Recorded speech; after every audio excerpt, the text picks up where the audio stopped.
What's up guys, it's the new sensation, Bigger Notation here, and today I'm going to be bringing you a Star Wars Unlimited video, which I haven't been able to do in a while, but with the release of Set 2, Shadows of the Galaxy, I am super excited to bring some more Star Wars Unlimited content to the channel. I've been really enjoying the game in recent times. Obviously I've managed to have a great performance at UKGE with 2 top 8s across the 3 events. And with the new set, it's just bringing more cards, more hype, more interesting mechanics. The game is really super fun to play, and I'm excited to make more videos about it. And obviously with it being the pre-release week of Shadows of the Galaxy, I attended a couple of pre-releases, and I thought I'd give a video breaking down my thought processes and how I generally approach sealed formats or pre-release formats, especially tailored towards Star Wars Unlimited, of course, but this can apply to any card game. I think these sort of thought processes can apply to pretty much any draft or sealed event across multiple different games. So yeah, we're going to go into it. Before I do though, what I would like to say is, if any of you are interested in more Star Wars Unlimited content, specifically from me, or just in general, then I have been doing weekly podcast episodes, as well as a couple of different general Star Wars Unlimited videos over on the Nexus TCG channel, or the Nexus podcast, which is a collaborative channel between me and a couple of guys that I've met across various TCGs, as well as they've done some Battle Spirits content as well in the past. I think they also have a weekly Battle Spirits podcast. But yeah, the main thing that I'm involved in is obviously the Star Wars Unlimited content and the Star Wars Unlimited weekly podcasts. So they've been super fun to do. And we broke down this method, which I'm currently doing on the screen right now, of how to approach a pre-release in one of the most recent podcasts, and we've just broke down we did a little set 1 pre-release, like artificial pre-release, to go through how we would approach this sort of thing before set 2 was out, and we just sort of broke down our methods on approaching that. And that's what you can see I'm doing here, is this grid method, which is basically, as you open your packs, splitting the cards into their different aspects or different colors. So on the top row we got all of the single aspect cards, red, blue, yellow and green, and then on the middle row we got all of the heroic aspects, and on the bottom row we've got all of the villainous cards, and then in a separate pile I've just sort of dumped all of my generic and single aspect hero and villainy cards, because they're not going to be like the build around cards of any deck, and they're just going to be like the 25th to 30th cards of the deck. So they're not going to be super important, but they'll be nice to look at once we've got an idea on what we might be playing. But yeah, like I say, we break all of this down over on the Nexus channel as well, so I highly recommend going and dropping a subscribe to that channel, because like I say, you'll get to hear more of me and my opinions on the game, as well as a bunch of other very strong players. So yeah, we've gone over this method on that as well, and I also attended a pre-release the day before this one. There was 2 running. There was one on Saturday, one on Sunday. And the one on Saturday I also recorded my deck building process for, and that is currently up on the Nexus channel as well. So if you want to see more content that's going to be very similar to this, then I definitely recommend checking out that video as well. And across the 2 pre-releases, so the first pre-release on the Saturday over on the Nexus, I ended up going 5-0 over the 5 rounds, and because they were also best of 3 rounds, I didn't end up dropping a game amongst those. So in terms of getting a YouTube clickbait title, we can put 10-0 on that. And then for this second pre-release, which is the one I'll be covering today, I ended up going undefeated again, didn't drop a game again.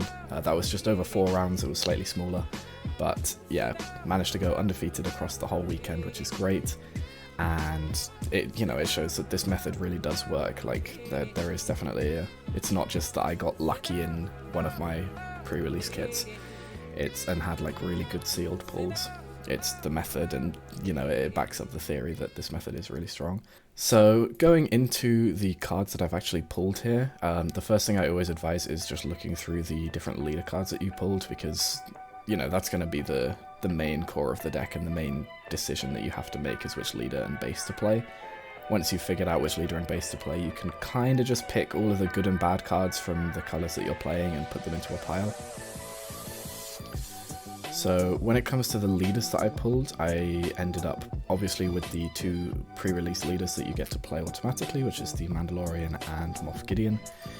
I also ended up with a Boba Fett, Green Heroic Boba Fett, a Red Bosk leader, a Red Han leader, a Cad Bane leader, a Fennec leader, and a Dr. Aphra leader. So looking at my options, I've actually got a wide range of options here. In the previous pre-release that I opened on the Saturday, I actually had 2 different sets of duplicate leaders, and they were both in green, and none of my green cards were very good. So that very quickly eliminated, you know, a lot of decisions that I had to make. Whereas this one, I kind of have the problem of I have too many decisions. So you can see, or you might have seen earlier, I was looking through my cards that I pulled, and looking through my green cards, there were some decent cards. I had 2 copies of the Reputable Hunter, which is a very solid card in Sealed, because a lot of people are going to be playing bounties, and so it'll be a 2-mana 3/4 sometimes, and that is obviously very strong stats, but even just a 3-mana 3/4 is really good in Sealed as well. And I also had 2 copies of the Bounty Ship, the 3-mana 3/5 that lets your opponent ramp, which I think is a pretty decent card in Sealed. Letting your opponent ramp is obviously not ideal, but a 3-mana 3/5 is 3-mana 3/5 in Sealed, especially in space, is extremely good stats. So it might be worth running that card even with the negative bounty attached to it. I think the card is still really decent for Sealed. Especially if you're able to just control the space arena using, if you've got enough space units alongside that card to trade into stuff, then it can stay pretty protected to the point where the ramp doesn't necessarily matter later into the game. So I've got some decent like 3-drops there, and like a conditional 2-drop with the Reputable Hunters, but looking through the rest of my green cards, I don't have really any early drops, like any actual decent 2-drops. I have some decent cards in Green Heroic, but I've only got 3 cards there, which leans me away or against the idea of playing Green Heroic, because even though the cards are pretty decent there, if it's only offering me 3 cards, then I'm going to have to fill out the deck with a bunch of chaff at the end, which isn't going to feel great, even if I am adding 3 pretty, you know, solid cards. And then looking at the green villainy cards, I'm pretty sure I had some, again, the similar sort of issue with the Green Heroic cards. I had some decent cards in there. I had a couple of Jabba's Rancors, or maybe 1 Jabba's Rancor. I had a Palpatine's Return, and then I had a 2-mana 2/1 that on play can give an experience to something else, which is like not great, to be honest. The idea of giving an experience token to another unit is fine, but not on a 2-drop necessarily, because the 2-drop I just want to be good stats overall, so that I can play it on 2 without having to worry about setup. So again, looking through green in general, it's just not offering me very many early plays outside of the 3-drops that I have in generic green. So it's something to bear in mind there. And the main thing that I do think about when I'm building my sealed decks is just the curve of the deck. You want to have, you know, a decent amount of 2-drops. I don't really have a specific number in my head that I look for. Maybe like, I think 9 is generally what I would say is good, but again, that's like, you know, it's not a specific number. Like 8, you know, between 6 and 9 is probably a decent amount. But if I look through a color like I did with green this time around, and I see that there's 1 2-drop in the entire color, and that is in my villainy pile, which would force me into villainy first of all, but it's also a very understated 2-drop because it's just a 2/1, then that's something that I have to bear in mind, is that if I am going to play green, I have to have another color that is supplementing a lot of early plays here. So that's something to bear in mind when looking at the other colors, is if I see a color with a lot of early plays, and it's like, maybe this color could be played with green, otherwise green is kind of off the table here. So looking through my yellow cards, this is where I have the 1 legendary that I pulled, being the Evacuate, which is great. And I've also got some decent 2-drops here and there. I've got a couple of the 2-mana 2/2 ship that can come in with a shield. I've got the 2-mana 3/3 with a bounty that exhausts a unit. Not a crazy amount of 2-drops, but a couple here and there, which is not too bad. And then I've got a couple of bounties, which are probably not going to come up. I generally don't like the idea of playing bounties unless I'm forced into playing a Bosk deck, because then the bounties can act as a little bit of removal. But generally these bounties are like, they're fine cards, but they're not good enough for me to want to have them as a card in my hand. Because of the fact that they cost a card in your hand, they feel pretty bad in sealed in general, I think. Looking through my yellow heroic cards, I'm looking through these and I'm thinking, these are some nice cards. We've got a copy of the 1 mana 2/3 ship with a bounty that lets your opponent draw a card, which is great early stats. Drawing a card in sealed is not the biggest downside in the world, but a 2/3 in space for 1 is crazy.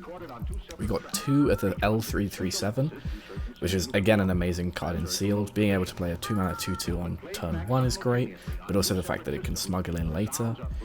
We've got a copy of the 3 mana 3/5 vanilla in sealed is crazy, as well as a 3 mana 3/4 that on swing untaps you 1.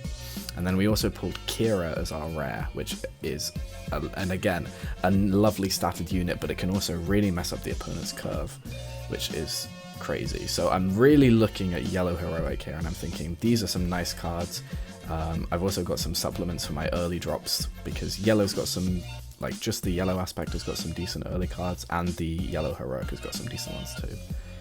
And then I'm looking through yellow villainy, and I've got some very strong cards. I've got a very strong combo with the, I think it's Forlom and Zuckuss, and I really want to play those two cards, because if I can chain them turn by turn together, then it's going to be absolutely game breaking for me. However, the other two cards I pulled are not too great. It's 2 copies of the 5 mana ship, which is not a great card, I don't think.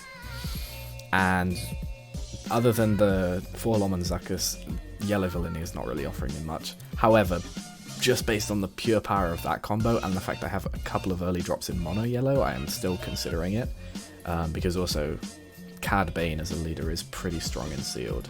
I guess I didn't cover which leaders I'm looking at as well. Is obviously with the green cards I have, I'm looking at Boba Fett and Moff Gideon a lot less, although they are very nice in sealed as leaders. Cad Bane I really like in sealed. Dr. Aphra is not great. And then Han Solo and Boss can both be good in sealed, which is again sort of causing my issue of I have too much choice almost. I wouldn't mind some restrictions here and there with my current pool, because all of my leaders aside from Dr. Aphra are pretty good in sealed, so there's no like outright write-offs. I'm looking through my blue cards, and my single aspect blue cards are pretty bad. There's like a couple of decent units. There's a 3 mana 2/5 spaceship, but overall they're just like random extra cards, bounties and upgrades that are not going to be good. My heroic blue cards are really nice. I got the 3 mana 1/4 Sentinel ship, and I got 2 copies of Gentle Giant, which can be a decent bomb later on. But the fact that my blue cards are so bad, I don't think I pulled a single 2-drop in just the mono blue cards. I'm not even thinking about playing them. And then my blue villainy cards again are really nice. I just got great options there, but I've only pulled 3, which is a bit of a shame. And again, my single aspect blue cards are too bad for me to warrant even thinking about blue right now, which is a bit of a rough one. So going on to red, and red is where things get a little bit interesting, because I'm looking through my single aspect red cards and I'm seeing some decent early units. I see a couple of 2-drops, just like a 2 mana 2/3, a 2 mana 3/2 here and there. And then I'm also reading some of the bigger cards in there. I've got the 5 mana, I've got IG-11, and I've got 2 of the 6 mana 5/5 with grit. I think it's called Covetous Rivals. And I'm thinking those are really nice cards. Some solid top end across the board there. And if I am going to be playing, like out of the single aspect cards that I've looked at, red is definitely looking like the strongest. It's got some decent early drops, and it's also got some good top end, which is definitely something I'm missing across all of the other colors. Looking at my red heroic cards, unfortunately I only got 3 here as well. So between like heroic and villainy cards, we're pretty sparse in general, aside from yellow heroic. But red heroic actually has some nice cards. I've got another 2 2-drops. So a 2 mana 2/3 with grit and a 2 mana 3/2 with saboteur that can kill some upgrades. And then we've also got a 5 mana 5/6 in space, which is just very strong stats in sealed again. So yeah, looking at these red cards, I'm thinking red is offering me exactly what I want. It's offering me decent top end, and it's offering me good early game. And in terms of units, that's kind of all I can ask for. I've got decent stats in the top end, I've got decent stats in the early game. Like, there's nothing that's saying I shouldn't be playing red right now. And then I look at the red villainy cards, and they're all 1 mana. I've got 3 1-drops and a 1 mana spell that can ping a unit for 1 and then force it to attack, which is a pretty interesting card, and definitely one that could like steal some games if I get an action ahead or 2. So yeah, overall I'm looking at these cards and I'm pretty torn between what to do. You can see me looking back and forth between a lot of these piles here throughout this. Yeah, you can see me looking through a lot of these piles back and forth because what my head is looking at, what I'm looking at right now is I'm thinking green is off the table, kind of. Although, because of the fact that I've got so many decent early drops in yellow, I could maybe play like a green-yellow deck. But green, again, is not offering me much even there because it isn't offering me much top end. It's really, yeah, green is not good pulls overall. It's offered me some nice 3-drops and that's about it. But I've already got those. I've already got some decent 3-drops in yellow, especially yellow heroic. And I'm kind of thinking right now I'd really like to play a yellow-red deck because yellow and red are definitely my 2 strongest colors. I've got a lot of solid yellow heroic cards, but I've also got the really attractive yellow villainy combo of Forlorn and Zuckuss. And I'm really thinking if I can, because it's only a 30-card deck, if I can draw both of those, which is pretty likely once it gets to turn 4, turn 5, then it's just going to be a complete blowout. So you can see I packaged up all of the cards that I'm not considering, which are the yellow and the blue cards. Blue and yellow are just not the colors today. I'm thinking, or blue and green, sorry, are not the colors to be picking from. And I'm looking at yellow and red, and you can see I've started putting away some of the leaders that I'm not considering, because I'm basically torn between playing yellow-red villainy or yellow-red heroic. And I had a look through some of my yellow and red single aspect cards as well as the yellow red villainy cards, and I didn't see very many underworld units between them, surprisingly. So I thought Cad Bane is probably not that great. And I have a look through some of my neutral cards as well, just to see if there's anything that can sway me there. And I'm looking through and I see a lot of decent villainy cards. I've got 3 copies of the 3-mana 3/2 Sentinel ship, which is a pretty decent card in sealed, and it might even be a strong card in constructed. It's that good. And I have generally way better and way more villainy cards in my neutral pile than I do decent heroic cards. So I'm kind of thinking I'd really like to play a villainy deck here. I'm thinking Bosk. I've got some bounties between yellow and red, so I can maybe mess around with that. And I've also got some early bounties that I can play in my red villainy pile that I can maybe boost up to trade up into things. But I'm looking at my yellow heroic pile and it's just so stacked. There's 6 cards there, and they're all premium cards, like best stats I could ask for in those costs. Some of them have got really nice effects as well. And so it's really hard for me to pick Bosk here as much as I want to, because again, the idea of dropping like a double 1-drop turn 1 is absolutely amazing, and that's very possible with the red villainy pile that I've got being like 3 1-drops, plus I've got a couple in single aspect red. And it's really a hard decision, to be honest, but I end up sticking to the heroic side of things and just going for Red Han.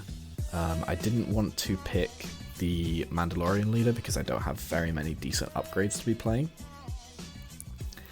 and I'm not going to get much value out of that. I was tempted to look at Fennec, but I think I said in the previous video that I did on the Nexus channel, when it comes to Fennec, I really don't like, even though she deploys nice and early on 5, I do not like her stat line in sealed. A 4/4 is really pretty vulnerable, and her ability is really strong, but I don't have very many good on attacks in this draft, or in this pack to really make or take use of that. So I end up going with Red Han, which is, you know, a very strong leader, probably the best in the set, so I can't really complain here.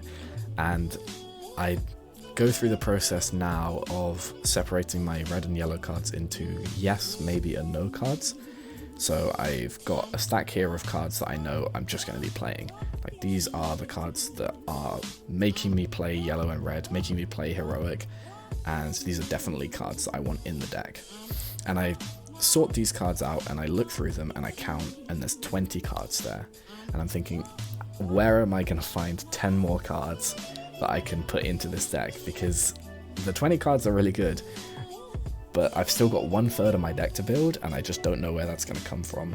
And I know that most of my neutral cards are villainy instead of heroic or neutral. So I have a look through, and I've got 2 Wookiee Warriors, which is, you know, a decent card in hand because of the fact that it's got grit, so it'll get bonuses when it's played cheaper off his effect. And I'm also missing 4-drops in the deck. I've got 1 4-drop, which is the Kira that I pulled. So it's going to fill out the curve nicely there. Obviously, the curve in hand is a little bit more flexible because I can use his effect if I'm off curve to play a 5-drop with 2 damage on it or something. But it's just nice to have that, you know, the potential to maybe play a 4-drop on turn 3 or play a 4-drop on turn 2 when I'm on 3 resources with his effect. But again, I'm looking through, I've got 8 cards to fill still. And I'm still sort of looking through, because I've got this issue of I've got 8 cards to fill. I'm still looking through my pile of cards that I've chucked to the side and going, maybe I should just switch to something else. Like, maybe I should switch to Bosk, maybe I should switch to Cad, maybe I should even just play blue instead of yellow or something like that, just to see if there's any better or any more strong cards, a larger number of strong cards that I could chuck in that wouldn't leave me with this issue of having 8 bad cards in my deck. And I'm also looking for any smuggle effects, but also especially any smuggle effects that might have like a different color attached to their card. Because in the previous draft I had a copy of a Hot Shot Blaster, which was a red upgrade, but it would smuggle in for yellow aspect, and so I could play it in my yellow-blue deck. But unfortunately I'm looking through these cards and there's really nothing there, like not even any decent smuggles that I could play off color and just resource early for a late game play. And my top end, to be honest, in the deck is decent enough with the IG and the Covetous Rivals. I'm sort of looking through the deck and thinking, this is not, like, the curve is fine, but if I play against someone who's got decent pulls, my pulls aren't anything special, to be honest. Like, I've just got a decent curve and that's about it. So I need to play as aggressive as possible, try and rush them down before they, like, if they've pulled any crazy statted units and they're going to draw them, I need to kill them before they get there, basically. So I'm thinking I need to go for an aggressive plan, which leads me to really thinking that my 3 or 4 5-drops and 6-drops are really all the top end I need, because I don't want to be going many resources past 5 or 6 for this game. So yeah, I'm really struggling to figure out what 8 cards I can pack in this deck, because this is really a tough part of playing sealed and playing draft in general, is figuring out where or what cards are the least bad that I can be putting in. And I'm having a look through. I've got basically a stack of like neutral cards that are okay, as well as yellow and red cards that are okay. And I figure if I'm going to be going for this strategy of rushing them down, I can potentially play a 1-drop for free on turn 1 with Hand's Effect, especially the 1 mana 2/3 ship with a bounty, and then also follow that up with a 2-drop all in the same turn, which would be amazing. So I figure I'll add a copy of the Y-Wing. That'll give me a little bit of extra damage that people will chuck on their bases, but it'll also give me another 2-drop I can draw early to facilitate that 1-2-drop 2-drop play on turn 1. I end up adding 2 copies of the, I can't remember what the name of the card is now. It's the 3-mana spell that you get to capture an enemy unit under one of yours, and then if your unit is a bounty hunter, you get to give it a shield. And I realized that both IG-11 and Covetous Rivals are bounty hunters, so if I can get to my 5-drops and 6-drops and then slam this spell down, it's going to be a huge blowout. I can eat one of their guys and give my biggest units a shield, which is crazy value for 3 mana. And I'm looking through the cards that I really don't want to put in, basically, and it's a lot of bounties, especially in yellow. And there's also a couple of neutral bounties there, and like I said before, I really don't think the bounties are very good in general outside of Bosk, and only very specific ones in Bosk as well. but especially in sealed, like they're not worth the card that you're losing for them, to be honest. So I'm thinking they're just going to be cards that end up being resourced, but maybe I can occasionally trigger a wanted and get 2 more mana or 2 more resource, and then that'll be nice for my aggressive game plan. So I end up just chucking most of those bounties in there, and thinking like, okay, if I can actually figure out a way to resolve these, then it would be really nice. The issue with that game plan is that I'm planning to go face most of the time rather than trading, so there's not going to be a great number of times where I'll actually be able to take a decent trade and trigger the bounties. But we have to fill up the 30 cards, so we're going to be running bad cards or off-color cards regardless. So I might as well make it some cards that could, you know, situationally come up. Maybe if I can take a really nice trade, if an opponent has a very understated unit on the board, I can drop a wanted on them, play a couple guys, and then swing into it and trigger the wanted to play a couple more guys to really just swarm the board and play like a zoo style deck almost, so that I can then swing face afterwards. And you can see I'm still, even now, looking through my off-color cards or my non-red, non-yellow cards and thinking like, maybe I should just play another deck.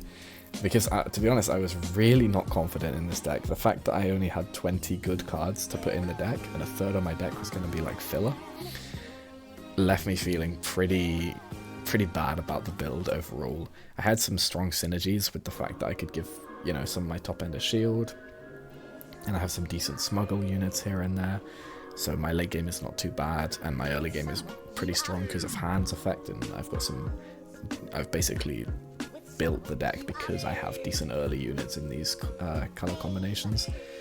But even with all that, like, I'm thinking just the fact that I don't have like maybe 25, 26 good cards, and that it's 20 out of 30, an entire third of my deck is going to be stuff that I'm probably just resourcing as soon as I see it. So there'll be a lot of turns where I double draw like 2 bounties and just sit there and don't do anything for a turn, especially if I'm top decking at that point. It's going to be really rough. So I'm even now still considering just like switching decks, and that is a nice thing about Star Wars Unlimited pre-releases, is you can switch decks in between rounds. But I tend to just like to build one deck and stick to it, because if I can pull that off, then it's much easier than having to reconstruct my deck every round almost. But it's also just a bit more fun for me at the start of the event. And you can see I'm looking through more of my neutral cards here. I think I'm figuring out like the last card or 2 to put in.